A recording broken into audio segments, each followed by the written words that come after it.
Bienvenue, mesdames et messieurs, dans Politicia, votre rendez-vous politique dont le numéro de ce jour est consacré à l'Angola, deuxième producteur africain du pétrole. Après le Nigeria, presque 90 milliards de dollars de PIB, 28 millions d'habitants et dirigé depuis presque 3 mois par un général à la retraite, le président João Lourenço. L'homme veut marquer une rupture radicale d'avec les 38 ans de règne de son prédécesseur José Eduardo dos Santos. Mais en a-t-il les moyens politiques? A-t-il l'adhésion des Angolais à sa nouvelle politique? 3 Angolais avec moi pour en parler. Madame Florence Samakuva, vous représentez à cette table l'UNITA, l'Union nationale pour l'indépendance totale de l'Angola, un parti d'opposition dirigé par Isaias Samakuva. Merci, Madame Samakuva, d'avoir accepté notre invitation. Merci. David Mayassi, vous êtes le premier secrétaire en France du MPLA, le Mouvement populaire de libération de l'Angola, le parti au pouvoir. Merci, Monsieur Mayassi, d'avoir accepté notre invitation. Merci de votre invitation. De Mayassi à un autre, mais l'un n'a rien à voir avec l'autre, à part d'être angolais. Emmanuel Mayassi, vous êtes le représentant à cette table de CASAC, large convergence pour le salut de l'Angola, un autre parti d'opposition. Merci à vous d'avoir accepté notre invitation. Merci à vous pour l'invitation. Il dit ne pas être arrivé au pouvoir pour jouer, pour plaisanter, pour s'amuser, mais travailler dans l'intérêt de tous les Angolais. Nouveau style, nouvelle gouvernance et déjà des têtes tombent. Le président João Lourenço est-il et sera-t-il l'homme de la rupture? Élément de réponse dans ce sujet de la rédaction signé Aïssatou Diamanka Beslan. 3 mois. Il y a seulement 3 mois, le 24 août 2017, que João Lourenço est arrivé à la tête de l'Angola suite à une élection qui l'a propulsé au palais présidentiel après 38 ans de règne de son mentor, José Eduardo dos Santos. Aujourd'hui, 38 ans de règne du clan dos Santos sont en train d'être effacés avec une gomme que tient avec fermeté la main du nouveau chef de l'État qui prône une rupture avec son prédécesseur, pourtant son meilleur collaborateur auparavant. Premier coup de balai, le 15 novembre 2017, la fille de l'ex-président Isabel dos Santos, classée par le magazine Forbes comme la femme la plus riche d'Afrique, a été limogée à la tête de la puissante compagnie pétrolière Sonangol. L'administration publique, le secteur pétrolier, la banque centrale, les médias ou même les sociétés diamantifères, le nouveau président veut tout ratisser pour partir sur de nouvelles bases. Quelques jours après le limogeage surprise de la fille de son prédécesseur, 2 responsables de la police et du renseignement ont été aussi limogés. 2 postes stratégiques, 2 hommes qui étaient, selon le nouveau chef de l'État, perçus comme des alliés de l'ancien président. Un autre départ récent de la société diamantifère angolaise, un bijoutier suisse appartenant au clan dos Santos, un nouveau signal envoyé aux héritiers de l'ancien président. Pour s'affirmer, parce que le système qui est en place, qui n'est pas de son fait, tant que ce système sera là, il ne sera jamais le maître de la situation. Or, il a besoin d'être le maître de la situation. Quand on arrive au pouvoir, il faut tenir les rênes. Et vous ne pouvez pas tenir les rênes avec les éléments de votre prédécesseur. Il faut que vous-même, vous ayez à votre solde des gens que vous avez promus, des gens qui sont à vous. Pendant sa campagne électorale, João Lourenço, âgé de 63 ans, avait promis de prendre ses distances avec son puissant prédécesseur.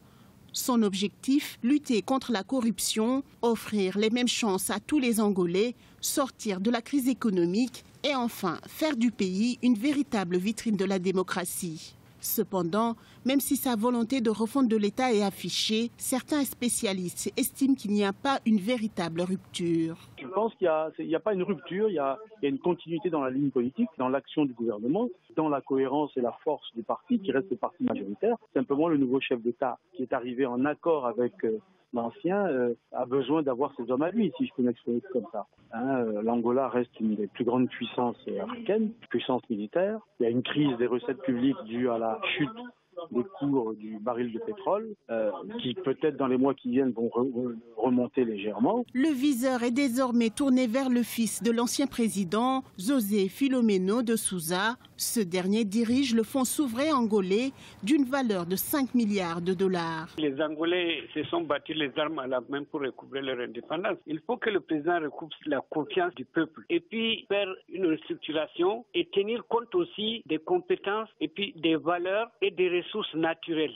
Parce que les ressources, il y en a, mais le problème c'est qu'elles ne sont pas bien réparties. C'est-à-dire que lorsque dans un pays, il y en a qui mangent 3 fois par jour et il y en a qui restent 3 jours sans manger. L'économie c'est bien, mais il faut tenir compte aussi du volet humain. Parce que c'est l'homme qui crée, il faut qu'il mette les gens qu'il faut à la place qu'il faut pour relancer l'économie. Malgré ces limogeages en série, aucune accusation directe de corruption ni aucune poursuite judiciaire n'a été ouvertement intentée à l'encontre des membres du clan de l'ancien président. José Eduardo Santos, lui, est toujours le chef du parti au pouvoir. Le prochain congrès du MPLA est prévu pour début 2018.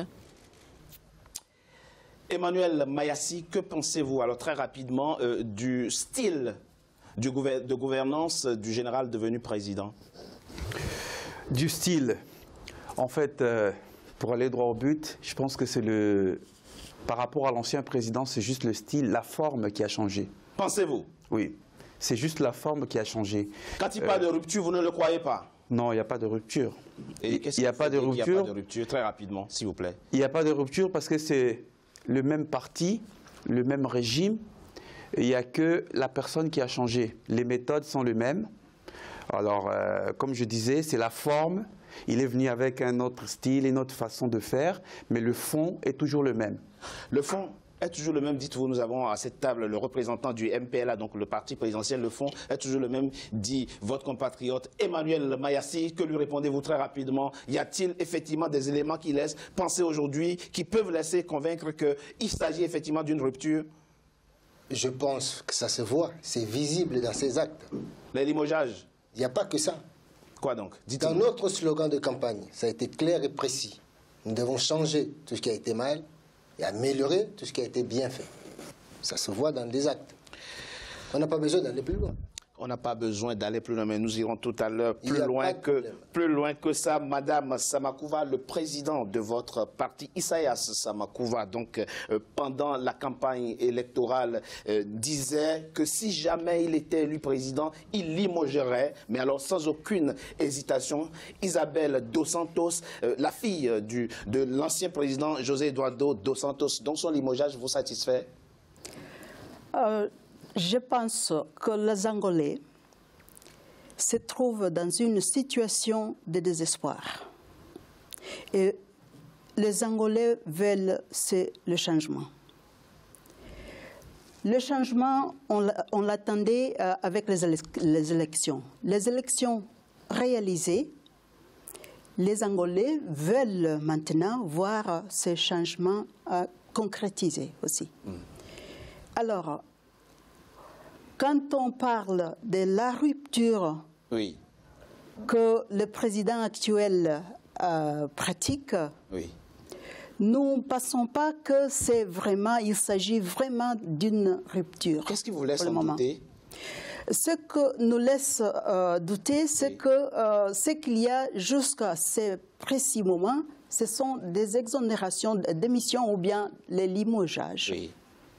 Mais pour qu'il y ait un changement et une rupture, il faut vraiment que la situation change.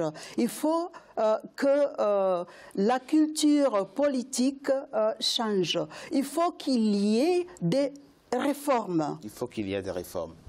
Et c'est vrai, peut-être il a donné quelques pas parce qu'il y a ce limogeage qui a été fait, mais ce n'est pas tout. C'est pas tout, ça ne signifie pas que le programme a été fait. Et donc, comme il y a eu le limogeage d'Isabel Dos Santos, nous sommes très satisfaits. Plusieurs limogeages. Il y en a plusieurs. Il y en a plusieurs. Il y a eu 130 personnes qui... En l'espace de 3 mois. Exactement. Mais chez nous, on dit que c'est la danse des chaises. Parce que ces personnes qui ont été démises, elles ont été placées le lendemain dans d'autres positions. Combien de personnes qui ont été dans cette situation-là? Je pense que ce n'est pas le moment de citer les noms. Ce n'est pas le moment de citer les noms. Emmanuel Mayassi, dites-nous très rapidement, la veille des élections, le président Joao Lourenço disait ceci, je le cite, Antonio Agostinho Neto a lutté et offert l'indépendance à l'Angola. José Eduardo dos Santos a apporté la paix. Ma mission, c'est d'améliorer l'économie du pays. Ça veut dire quoi? Que son prédécesseur ne s'est pas suffisamment occupé de l'économie? Implicitement, c'est ce que ça veut dire. Il s'est servi, oui. Il n'a pas servi le pays. Ça veut dire ça. Mais non, il n'a pas dit qu'il s'est servi, mais bon, c'est votre interprétation. Oui, ça c'est mon interprétation de ce qu'il a dit. Implicitement, ça veut dire ça. Mais c'est un engagement. C'est un engagement qu'il a pris. C'est un engagement qu'il a pris, ça nous satisfait qu'il ait pris cet engagement. Maintenant, ça fait que bientôt 3 mois, hein, le 26, bientôt il va compléter 3 mois. Ça fait que 3 mois qu'il est là, donc on ne peut pas encore juger de ce qu'il va faire. Donc, on laisse la période, on attend la période de 100 jours, la période habituelle. Oui. Après, on pourra juger. Certes, il a fait des annonces qui ont galvanisé la société, oui. Qui ont enthousiasmé. Pourquoi? Parce qu'on est un pays anormal. Anormal, ça. Oui, nous en Angola, on utilise le mot atypique.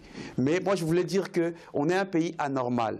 Où par exemple, les Angolais, s'il vous plaît, laissez-le. Non, laissez-moi m'expliquer. Laissez-moi m'expliquer. On est un pays anormal dans le sens que tout était bloqué. Pourquoi? Parce qu'il fallait que les enfants du président s'enrichissent. La communication, la téléphonie mobile était bloquée avec 2 opérateurs. Personne d'autre ne pouvait entrer dans ce marché-là. Et dans d'autres domaines aussi. Si on a les compétences, est-ce qu'on ne devrait pas travailler parce qu'on est fils ou fille de président de la République? Non, non, non, ce n'est pas ça. Ce n'est pas ce que je suis en train de dire. S'ils ont des compétences, ils peuvent être nommés à des postes, etc. Oui. Mais moi, ce que je suis en train de dire, qu'on était on est un pays anormal dans le sens que les secteurs de société tout était bloqué.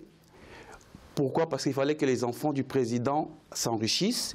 Par exemple, en télécommunication, ils avaient les monopoles. Les deux seuls opérateurs téléphoniques qu'on avait, ce sont les enfants du président qui détenaient ou qui détiennent jusqu'à ce moment. Parce qu'on a parlé de l'ouverture du marché, mais ça n'a pas... De la libéralisation du marché de télécommunication. Voilà, par exemple, les radios privées ne pouvaient pas émettre en dehors de Luanda.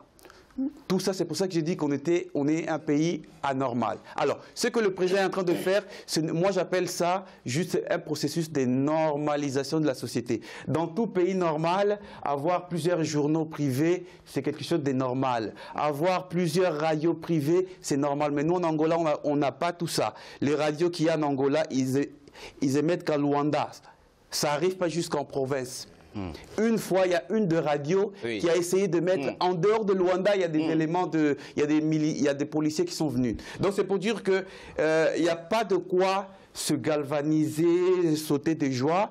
Il a fait des bonnes annonces. Laissons-lui le temps de montrer ce qu'il va faire. Ce qui laisse s'interroger par contre M. David Mayassi, c'est que normalement, ou du moins habituellement, c'est quand un nouveau parti prend le pouvoir qu'on observe ce genre de limogeage. Mais là, c'est le membre du MPLA qui prend le pouvoir à la suite d'un autre membre du MPLA, qui est d'ailleurs toujours le président du MPLA, et qui procède à ce que certains appellent déjà la chasse aux sorcières. Expliquez-nous comment ça fonctionne à l'intérieur de votre parti.